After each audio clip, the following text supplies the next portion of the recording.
খালেদা জিয়াকে নিয়ে খুব একটি কথার চর্চা হচ্ছে এখন। খালেদা জিয়া আপোষহীন নেত্রী ছিলেন, আপোষহীন।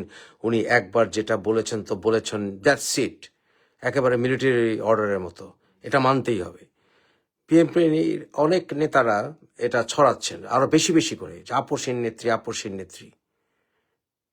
আমি এর সাথে অ্যাগ্রি করি না। খালেদা জিয়া আপোষহীন ছিলেন স্বৈরাচার এরশাদের বিভিন্ন ডিমান্ডের ব্যাপারে, পাতানো ইলেকশনের ব্যাপারে, তারপরে তার ক্ষমতা থাকার ব্যাপারে, গণতন্ত্রের লড়াইয়ে উনি ওই সময় আপোষহীন ছিলেন। উনি নির্বাচনে যান নাই, এর জন্য উনি সবার প্রশংসা অর্জন করেছিলেন, আমাদের সমর্থন পেয়েছিলেন, ছাত্র জনতা ওনার পাশে ছিল বেশি। ঠিক আছে, একটা নির্দিষ্ট ইস্যুতে আপোষহীন হওয়া যায়, কিন্তু তিনি সকল বিষয়ে আপোষহীন ছিলেন, বা একজন নেত্রীর সকল বিষয়ে আপোষহীন থাকতে হবে এরকম যেন একটি ভাবধারা দেখানো হচ্ছে, এটা মোটেই কোনো শুভকর বিষয় নয়। এটা কোনো ভালো মেসেজ দেয় না। যখন আপনি বিপ্লবী হবেন, আপনি একটি নির্দিষ্ট টার্গেটে থাকেন, যে আপনি টার্গেটটা অর্জন করবেন, সেই টার্গেটের ব্যাপারে আপনি আপোষহীন হবেন। যেমন বাংলাদেশের মুক্তির ব্যাপারে বঙ্গবন্ধু আপোষহীন ছিলেন। জিয়াউর রহমান উনি আমাদের মুক্তিযোদ্ধা ছিলেন, উনি যুদ্ধ করেছেন, উনি আপোষ করেন নাই সেই পাকিস্তানি বাহিনীর সাথে। ঠিক আছে, এরপর খালেদা জিয়া উনি এর সাথে সাথে গদি ছাড়ার ব্যাপারে, এরশাদকে গদি ছাড়তে হবে এই ব্যাপারে উনি কোনো রকম আপোষ করেন নাই, তার আন্ডারে নির্বাচনেও যান নাই, আপোষহীন একটা নির্দিষ্ট ইস্যুতে। কিন্তু এমনভাবে এখন প্রচার করা হচ্ছে যে খালেদা জিয়া সব বিষয়ে আপোষহীন ছিলেন এবং এইটাই হচ্ছে একেবারে রাইট পন্থা। This is wrong. Khaleda Zia আপোষ করেছিলেন, শেখ হাসিনাও আপোষ করেছিলেন, জিয়াউর রহমানও আপোষ করেছিলেন, এমনকি বঙ্গবন্ধুও আপোষ করেছিলেন। যখন কেউ দেশের নেতা হবে, রাষ্ট্রনায়ক হবে, তাকে আপোষ করতে হবে জনগণের স্বার্থে, দেশের স্বার্থে, শান্তির স্বার্থে, প্রগতির স্বার্থে আপোষ করতে হবে। অনেক সময় বাংলায় একটি কথা আছে, অনুরোধের ঢেকি করতে হয়, কিন্তু আবার এও আছে যে বিপদে পড়লে আপনাকে দেশকে রক্ষা করাই হবে সবচেয়ে মূল টার্গেট। যেমন ধরুন, শুরু করা যাক বঙ্গবন্ধুকে দিয়ে। বঙ্গবন্ধু আপোষ করেছিলেন। কখন করেছিলেন? যখন মুসলিম বিশ্ব থেকে বাংলাদেশ স্বাধীনতার পরে নতুন নব্য স্বাধীন বাংলাদেশ একটি ভালনারেবল অবস্থায় ছিল, তখন বঙ্গবন্ধু আপোষ করেছিলেন, ওআইসিতে গিয়েছিলেন। ওআইসিতে উনি গিয়ে, সেই পাকিস্তানে গিয়ে উনি সেই খুনি টিক্কা খানের সঙ্গে কিন্তু হ্যান্ডশেক করেছিলেন। অত্যন্ত মনে ব্যথা নিয়ে, মনে ক্রোধ নিয়ে উনি কিন্তু হ্যান্ডশেক করেছিলেন এয়ারপোর্টে। ছবিটি দেখেছেন, নাহলে একটু সার্চ করেন যে বঙ্গবন্ধু আর মুজিব শেকস হ্যান্ড উইথ টিক্কা খান, ছবিটা পেয়ে যাবেন।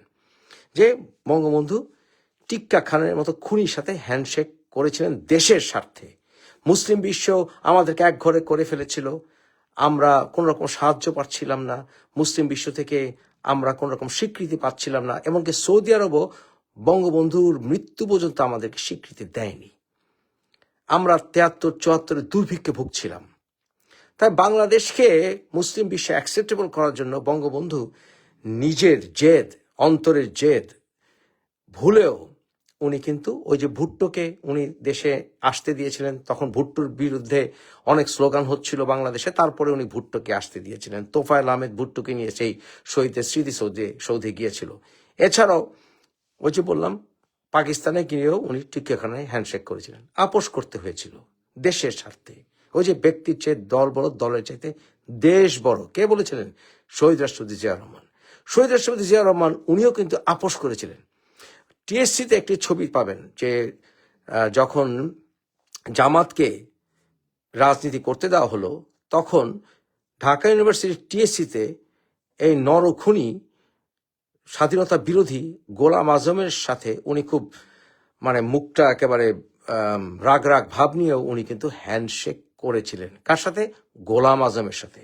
যেই গোলাম আজমকে মুক্তিযুদ্ধ চলাকালীন সময়ে শহীদ রাষ্ট্রপতি জিয়াউর রহমান যদি পেতেন তা তাকে গুলি করে দিতেন। সেই গোলাম আজমের সঙ্গে উনি হ্যান্ডশেক করেছিলেন। কারণ কি? কারণ গোলাম আজম ওই মধ্যপ্রাচ্যে ঘোরাঘুরি করে এবং ব্রিটেনে ঘোরাঘুরি করে, যে ব্রিটেনে অনেক যুদ্ধাপরাধী আশ্রয় নিয়ে এখনো আছে, সেই ব্রিটেন এবং পশ্চিমা বিশ্ব সহ মুসলিম বিশ্বের অনুমতি, যেটাকে বলে আপনার সাহায্য পাওয়ার জন্য, সহযোগিতা পাওয়ার জন্য, রেকগনিশন পাওয়ার জন্য, এবং মুসলিম বিশ্বে, আরব বিশ্বে বাংলাদেশিদের লেবার মার্কেট ওপেন করার জন্য উনি এই গোলাম আজমের সাথে হ্যান্ডশেক করেছিলেন এবং বহুদলীয় গণতন্ত্র এনেছিলেন। কারণ বহুদলীয় গণতন্ত্র না আনলে এই জামাতের লোকরা তখন টেররিজম করত। তাই উনি ওই গোলাম আজমের সঙ্গে পর্যন্ত হ্যান্ডশেক করেছিলেন। কম্প্রোমাইজ করতে হয়েছে, আপোষ করতে হয়েছে।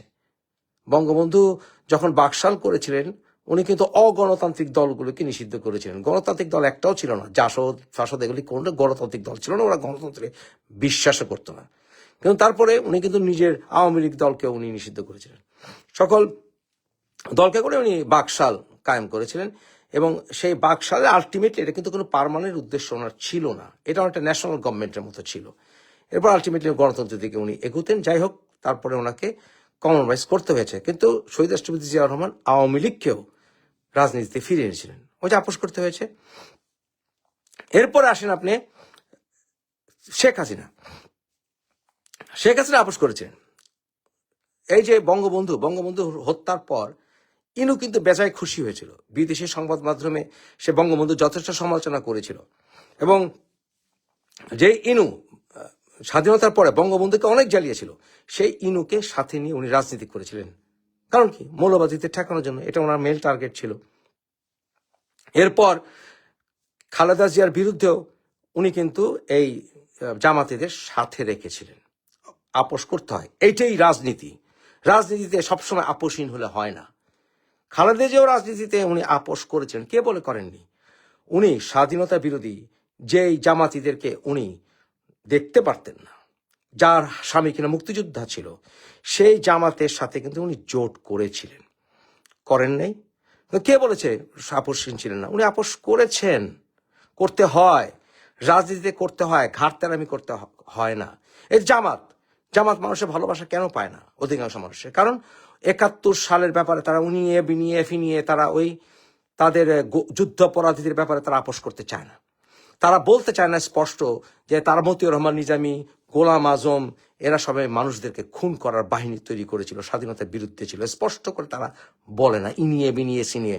এর জন্য এই দলটি সাধারণ মানুষের ভালোবাসা পায় না। পায় যারা ইতিহাস জানে না তাদের, এই ইল্লু পিঙ্কুদের পায়। আমরা যারা পড়াশোনা করি, আমাদের ইতিহাস ঘাঁটি, তাদের ভালোবাসা পায় না। তাই আপোষহীন বিষয়টা বাদ দিয়ে দেন।